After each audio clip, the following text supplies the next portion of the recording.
Subu suningaba thabak wate subu suningdraba thabak leite macha pharaga mama mapa nungaiba macha phatragana mama mapa waba amaromdana mama mapa pharagana macha nungaiba mama mapa phatragana macha waba masini mama mapa macha ahum sigi mari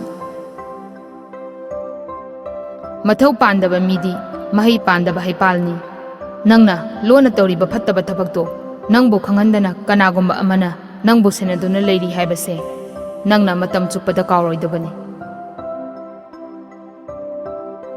Lining badi udabada ningbani lining badi thajadabada ningbani torban khoirabadi isel sumoy puksel khoirabadi mityeng sumoy lining badi sinna masung phijatna ninggadaba natte lining badi lamsat amasung thabakna ninggadabani nangna anabagi punsi kanba ngamdrabasu anabadugi thamoi phawbadi pelhanna buhana hingduna leiriba ikhoigi sibagi pungpham matamdi matam mana lepi maram masi leibana lepkiba matambu soidanaba matam gowa mahakna kupna senaduna lei aina haizari lai ningbiu mi ningbinu lai bu ubangam labadi lai lei leite yenari basibu yenaramgadra wajaw ngangba mina wasakpadi ngami wasak ngakpadi ngamdi nong suraga ngana harawi nomaijing oiraga angang na harawi punsi lamsang satpada mathau baidana satpadi lan soknaba satpada khulai yaudana satpani nungsana yebadagi saba koka sena yebadagi saba koka sena yebadagi sabana heli masidi ahingda su adum sai ai narabadi layeng matai ai nadrabadi layeng drabasu yare ai phatrabadi lining batai ai pharabadi lining drabasu yare adunabu ai phau haribani ai haina hinglambani laini haina longnari basingse ai haina leirambani laini haina longnari basingse ai haina pokhibani laini haina khurumnari basingse ai phau ai lai boy masana yaba yadaba karimata su hairaklaroi hekta lamboi silase aduada madi pakhangni leisabini mana hinglingaidabu lamboi biu hairambrane adudi tukadu amu thigala anu aigana su yanidana lamboi hekta poisilase tabada pendaba nungsima pauni leibada pendaba sanalupani thuna chawba pambi thuna punsi lomi thuna nungaiba pamba thuna awaba nangi munna khangdrabadi ngangunu akhangba yaramlabadi chopchani nangna karigumba phattaba thaba ama tawge haina khallabadi laina uroidaba mafamda tumina lona tawbiyu pukokta hena phabadagidi poloida phabana hena phai naha oiringaida nungaiba budi ahal oiraga nungaibana phai angang unare yum mange yum sengdri yumgi misingna laida katnaba potlam sairam sem saba yade adubu angang dugi mapadudi laigi thoram yauduna laida leisu katuna ipan sonbadi yahalli masini ekhoigi angakwa loina bahaibu azana apangba mahairoibu lausing phanganba ngami loina bahaiba mina arikpa ina khonbadagi maral lawthokpa ngami ahal laitre sire yum mangi yum sengdri yumgi misingna laida katnaba polam chairam sem saba yade sokpa paibasu yade adubu leihun numita laigi thoram tawduna leisu sengthoiding katpa khotpadi yahalli masini ekhoigi angakpa sabagi pauna mang tharabadi mi punba heli subagi pauna mang tharabadi mi punba wali kathokpa pamdaba mida awana gi wasangde minungsi sendaba mida thaujal gi wasangde siraba midudi imungde thamba mangi hai aduga siraba midugi laibaki sarudi sanamahi kasinda yanduna thammi masini ekhoigi angakpa yumgi nupi oibibu migi mayumda thaduna pot waiba chathangganu wakhal lawsing tadriba nasana su oiba singbu pot leiba chathangganu lai phattabadi haizaraga yabani mi phattabadi lapthoknaraga phabani lairabana lainingba suningdaba mini longnai ina khunbana lainingbadi aphaba mini longnai numina tadringaida maisa yelami thana tadringaida thaban yelami leina kendringaida leinam yelami kathokpa singna sidringaida mating yelami suningdaba mina chaningba heli suningba mina chagadaba phau kauthoi Nahan makoygi luhongbadudha luhongbagi makok pubiduna sonabunggi makharomda sangi aduga piba haibadi borduna awangda sangi sibu karambana sumizan sangphamdi manabam thoktabrane nahan nangi nasanupi luhongbada nasanupigi makokta nakhutna sohalaga bamona kai kaina solibadubu kari kari hairino nangbu khangbrane hera kadai dai khangubonoda ekhoi lonsu natana mana taw haibaduda tawwi wani adatai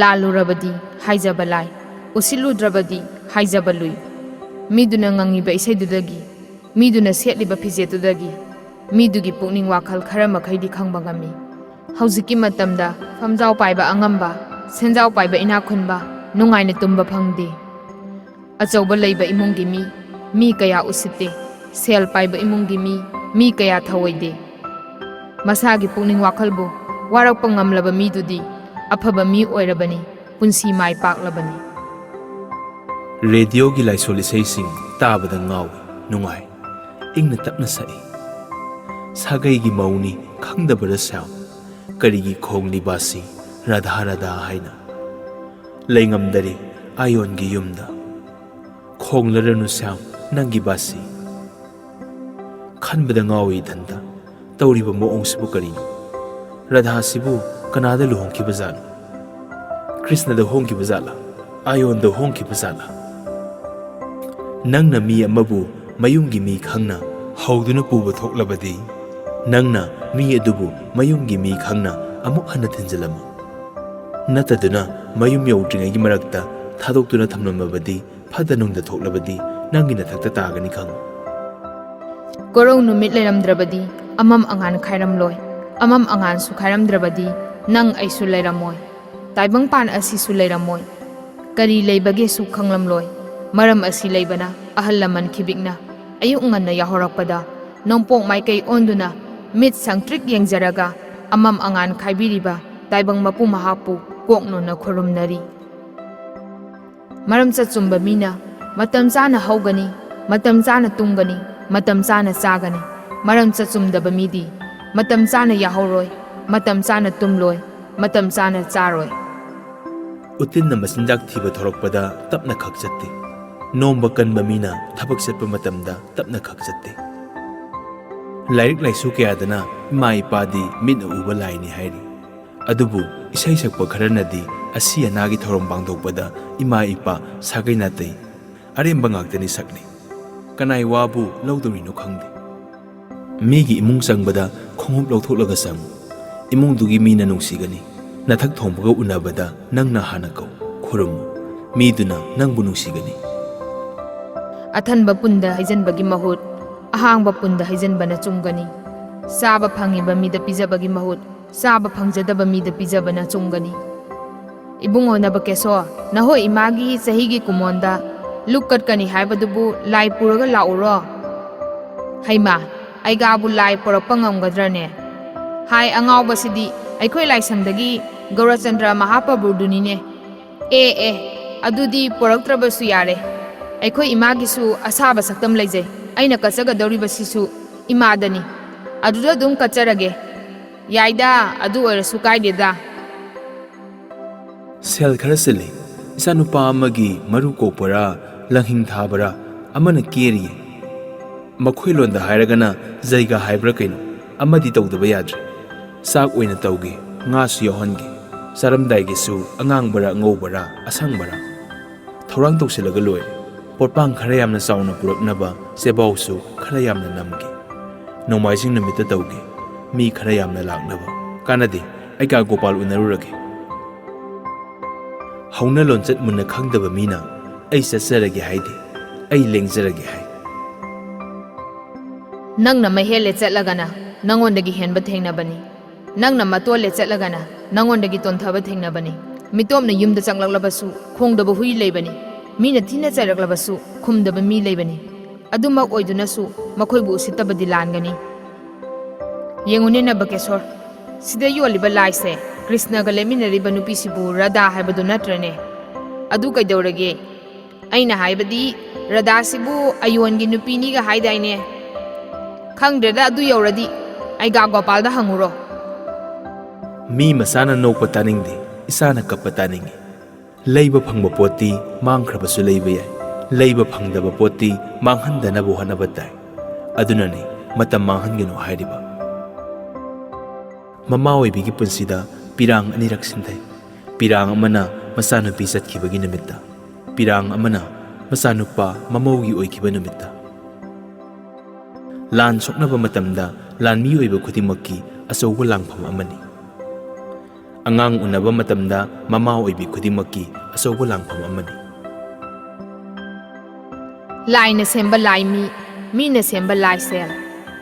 Ai kari numitano ama ngai hen bahaurage. Ataba mi singna lisat phajaba manaba. Mi marol da hairagana darama leiba manaba. Adubu akhangba mi kharanadi tar pani ga haidana soidan haina ni se. Lohongba hek loibaga char khardauba machanupi sibu mapa oriba mahakna makok maru nanthabiduna yaipharol pibige di haidradana mi neklaga nanthale sibu khara khara ngaujala haimi.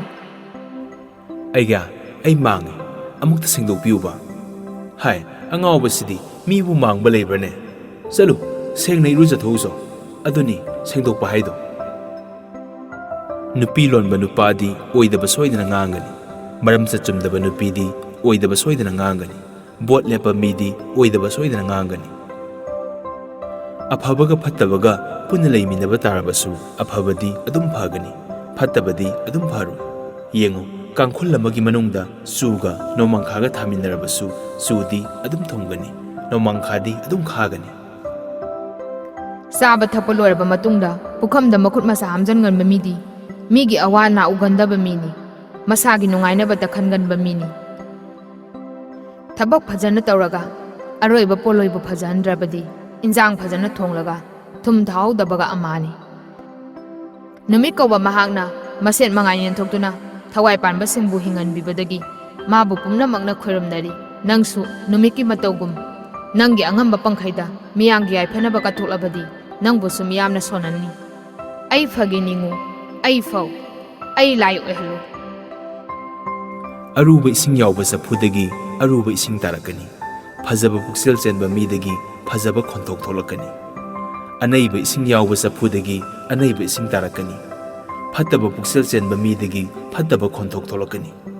Nga ngawbada mit choiganu. Kare hauroi munre hauroi. Lau urabadi ising senau. Ising hele phau thoi. Ising watle phau thoi. Yam luna thamjaba pot karigumba mangkiba thoklaba thiba yamna wai. Yam luna tawjaba macha karigumba lamhelapa thoklaba warakpa yamna wai. Lambi de samuna chappa uraga huina marumda changsillaga khongi. Meeting da lusingbana ngangba taraga ataba singna hotel da phamaga ngangnai. Khangawdana khudong thibabu kanana thingba ngambage. Sabada lai sikhibabu sikke haina sikhibara. Yengune Nabakishore Sorat ki sebau sida das haiba ama iribasibu minai haiba natrane. Mani ke daurage minai haibasibu phabrane. Hayeng ai siraga aigi sebau nambada das haiba se hayaningde dabo. Adui wadudi aiga Gopalda hairamu yadogdi mandebo. Nangna ahal matam usilaklabadi laina mayamna landaba horaknani. Nangna mayai kaba sinjak laisurabadi laina mayamna landaba horakani. Sak yamna lamlabasu lamna khangba ngammi. Manung yamna changnginglabadi khangna khangba ngamde. Ramayan gi warida Hanumana namitpu sagrakta yepi haiba. Mahabharat ki waridana Kuntina namitpu kauraga manakongda karna pui haiba. Sibu nang thajabrane. Nang di thajabra. Nang hana hayone. Nang hana hayoba. Yongda sana pirunu apangbada pautak pirunu. Khangdrene hojik matamgi lohongbagi mawongda sakliba isai nongmai matang soliba laison tinson gi marol mitoki lining lisat mali adubu mitai lining lisat ki oiba apor asagi polam supurai lamlai gi polam supurai nga thabagi thorom su pangthui khangdre karamba khunai gi lohongba haiga dabano karamba kangluk ki lohongba haiga dabano ahal laman gi wahaida amangbaga chaka torpa haido tare. Horin isugi kari ye mi marol da hairaga sosti sonbaga haidu tawdoribra kaidamna tawdorino ngasai ayuki ipal thabagi thoramduna loirabanine maitai aikhoigidi Mi usittaba haibasi laina makhal amani laina sina naraba migi yeknaba masing yami masina maram oiraga migi punsi tengalle karinone Nabakishore nasanupi luhongni haisibu haujikti lai sepibani lai haugatlagu hongudana adatai ibem sima makhoigina makhoigi lai aikhoigina aikhoigi lai makhoigina makhoigi satnarwa aikhoigina aikhoigi satnarwa aikhoigidi laining thosana mahida athen putkatlaga hongadoribani apokpa ipa ipubu khurummaga hongadoribani pu ahumda khurumjaraga hongadoribani pu ahumda thonijaraga hongjagadoribani adui khalurabadi nangi sinabu sumine Asti sanjoi hari basibu kari hari bano Nabakishore Asti sanjoi hari basi Sanskrit loni ibai masigi wahantok haiba tarabadi poloiduna mai tharaba matungda hakjangi saru natraga uttu gangane jingba turelgi isenda thadanaba lausunduna thambadubu asti sanjoi kawi ibai adu oiradi aikhoi magi poloibadadi saru su utsu amata laudre aduna asti sanjoi tawdaba tare chumi tawdrabasu yare aduna bo aikhoi khunaigidi leihun natraga leikat haiduna leikidrabadugi mafam saktamda hairang leirang kasaduna khoramnaribasini ibai o ngasidagidi nabaisu wakhal tare ise afaba sinjak saraga haksang phaba hengatli afaba lairik paraga loksing leiba hengatli saklen saba matamda nga thongba sarabadi sangom saba tawnade maramdi animak puna saminarabadi tumba yamna wai nauda nauriba angangsingna sigani haibasi khangde nahada naha oiribasingna ahal oirakani khande phajaba haibasi pukningi sakta phamne apamba haibasi wakhalgi panthong phamne nungsiba haibasina thamoigi tungna phamne mabuk luba midi aruba laina nagali masa phattaba midi khara toina nagali karino Nabakishore nangi yum sangaba sidi laison tin songa tararoidra aiga gopalna sondori natra soire ngasaina lining thosana mahida athen por maira katuna thongni jabal loirena nangna hariba mayamna ningnariba adu lai ada lai ga haibado yumsida laktuna leibiraroi haiba leigadoribadi sanamai lining thokaktani natra ne adui khaluradi nangna hairiduna sumine ayuk anganba matamda nongpok maikaida thokliba koirap koina uriba masek mangal piriba korau namit ipabu laini haina khurumnari aduga ayuk anganba matamda phamungdagi hek hawatpaga khong leipak tadringaida malem leikoi pung imabu khutyana soklaga laibak katuna khurumnari maram masi leibadagi taibang miyoiba ikhoina laibakta leisa nambada korau amasung malemgi saktam anibu lauraga koirap koina namnari aduga amuksu laigi tharom tawhamgi malem leimai teibadasu koirap koina tainari aduga amuksu laigi leifamni launariba sonapungi wai teibadasu koirap koina tainari aduga amuksu ayuk numidang wairangi matamda maira kapham leimaida wai teiba matamdasu koirap koina tainari asigumba maramsingsi leibana lai leiriba leibakta